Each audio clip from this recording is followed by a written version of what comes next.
Hi everyone. You got to see what the advanced emotional behavioral supports look like in an elementary classroom with Michelle's class. So here's what it might look like at a high school level, knowing specifically that my program is geared for the emotional behavioral side of students learning anyway. But just to give you some ideas of things that you could show for evidence of for your documentation. I'm sure a lot of you put objectives on the board. This is a really good way for kids to know what is expected of them today. It kind of eases any anxiety they have about what's going to go on. So we have daily learning objectives. We also have places for students to put any work so they don't have to worry about losing anything. Each student has their own file to keep track of any notes or important papers they have. We also have a schedule here so they know what's going to happen when, depending on what day it is. I kind of foster an element of success by just kind of letting them know the Dean Guarantee is something that they can all aspire to. They all have a chance to achieve if they just follow 3 simple steps. Coming down this way, you can also see that I put any kind of important reminders on the board, dates coming up so that they can do any kind of long-term or short-term planning. They know when finals are coming, they know when proficiency essays are due. They have prompts for their proficiency essays down here so they know exactly what they're going to be expected to do and when, and to kind of prep them for the success that they need that way. They also have different groupings for learning. They can work in pairs, they can work in small groups, they can work one-on-one with teachers. So, and they have a lot of variety as to where they want to sit and how they want to get learning done that day. I also found that students feel a lot better when they know they have their own space. So as messy as it is right now, all students do have a space that they can put their books, any personal items that they have, they know that their space is their own and no one's going to mess with it. They're going to show respect for each other's things. So that eases a lot of anxiety right there as well. Coming over here, we have a level system, and this is based on data collection. All students are held accountable with a point sheet. Any kind of learning expectations are here that are just kind of basic for everyone to learn, but then they all have an individualized behavior goal, and this is straight off their IEP.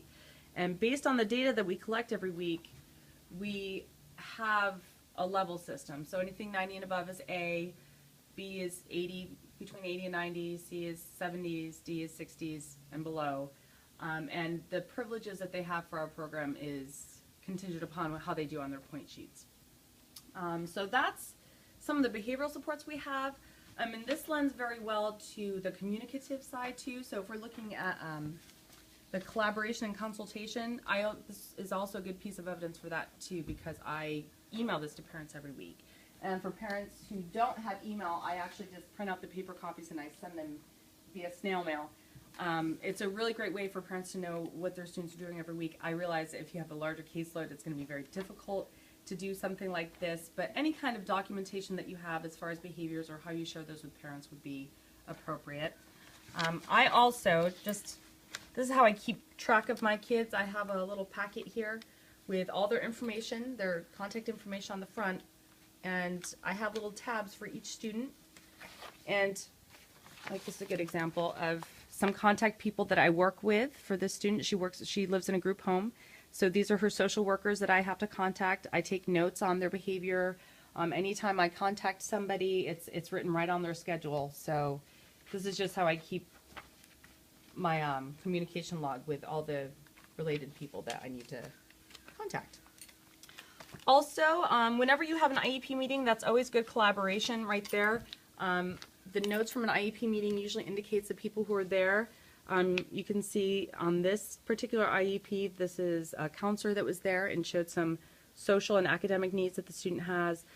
If the psychologist is involved, that's also collaboration. A gen ed teacher's input, and showing the signatures of the people at the meeting is always a good way to show that it was a team decision. All the aspects of the IEP were based on decisions made by all parties involved.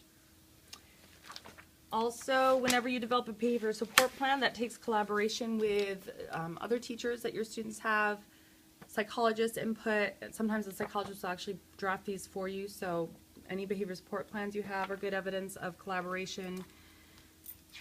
Psych reports is a gathering of data from all types of people. You've got parents, medical people involved, psychologists, counselors, your input if you do behavior rating scales. So this is a really good collaborative effort. This is a document based on a lot of different pieces of information gathered.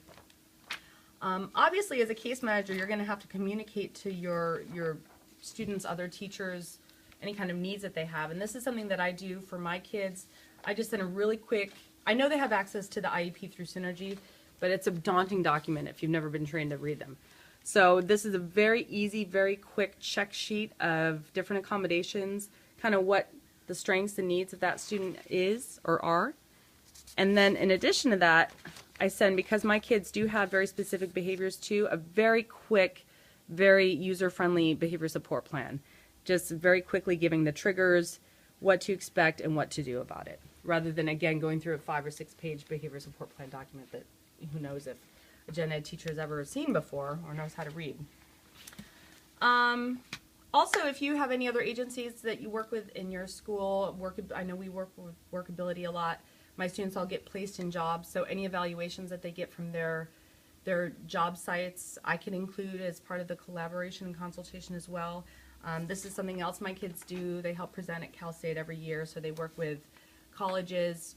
Anything that you can think of that will help you make your portfolio shine. Good luck!